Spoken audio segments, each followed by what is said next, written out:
Maistas ar chemija? Lietuvoje 10 minučių po 11 valandos ir sveiki, kurie tik tai dabar įsijungia pliusą ir aš galvoju, kad labai teisingai padarė, nes konfliktai ir chemijoje šiandien yra ne tik Ieva ir Justė, bet ir psichologė, holistinė kaučerė, šeimos ir verslo konsteliacijų vedlė Milda Savienė.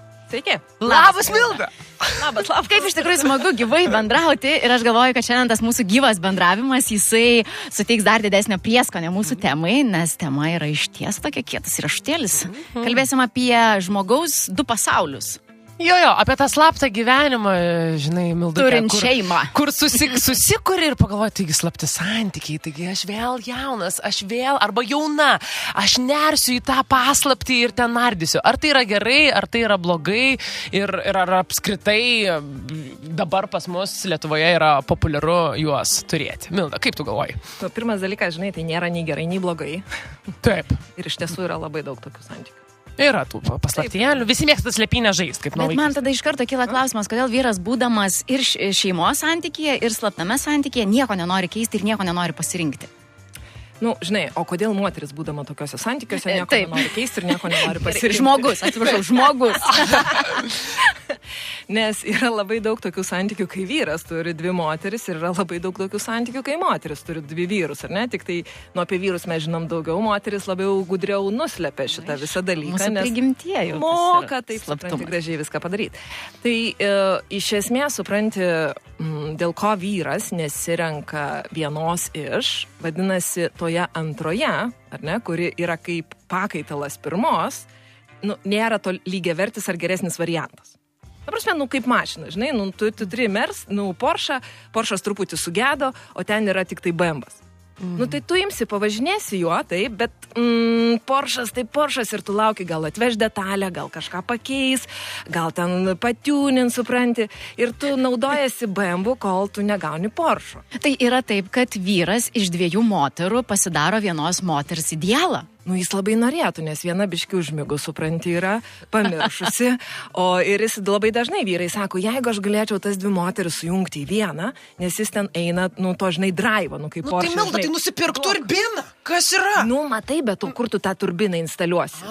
O vyrai kartais nepagalvoja, kad jie patys galėtų savo vieną turbiną pasiturbinti ir viskas negalėtų. Bet man, merginas, kas yra gal svarbiausias šitas aspektas. O kaip žmogus einantis į tą slaptą santykį nepagalvoja, o jeigu man būtų atvirkščiai, ta prasme, mano moteris eitų į slaptą santykį, o aš sėdėčiau namie ir laukčiau, negi nesijungia kažkokia sąžinė, moralė, kažkas viduj. Žinai, kas įdomiausia, kai tave apgaudinėja, ta moralė sąžinė įsijungia. Bet kai tu esi tas, kuris tai daro, ten su sąžinė ir moralė prasilenkia.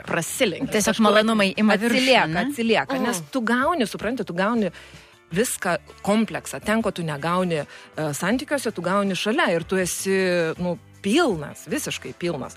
O dabar prie ko čia sąžinė ir moralė? Save apvogti norisi? Supranti, toksai truputėlį.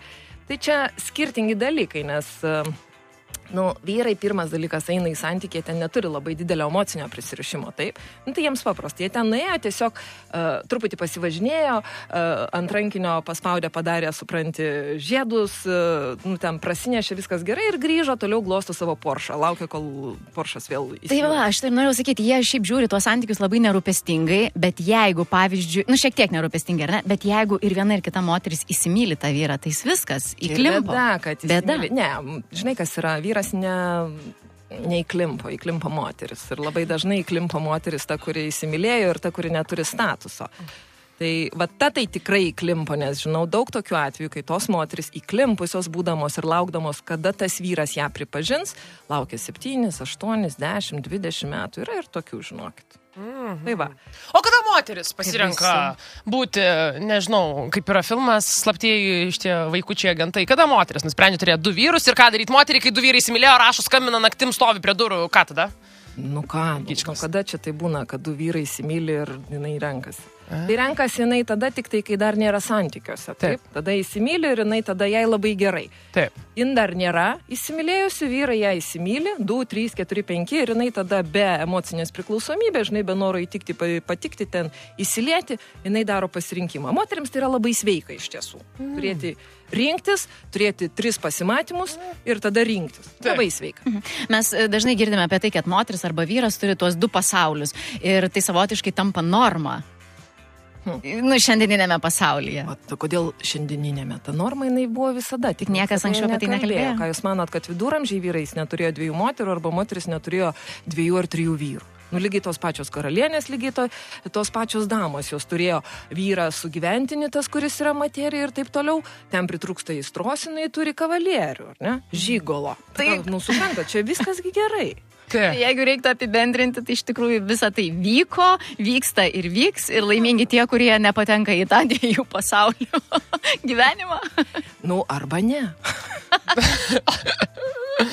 Oi, tai merginos, ką jūs galvojat? Esat už slaptus santykius ar vis dėlto prieš? Taip, jeigu reikėtų trumpai pasakyti. Aš nei už, nei prieš. Aš manau, kad kiekvieni santykiai turi prasmę ir čia, žinai, tik mūsų atsibudimui. Arba mes suprantam, tada ir einam į kitą santykių kokybę, arba mes toliau ten rūkstam, pūnam ir ten sukame savo rate.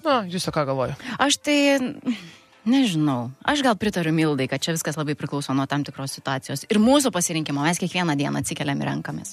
Taip. Aš žinokit, merginos pasakysiu, aš esu prieš, nes aš galvoju, kad slapti santykiai vis tiek kvepia, kad ir laiminga, bet pabaiga.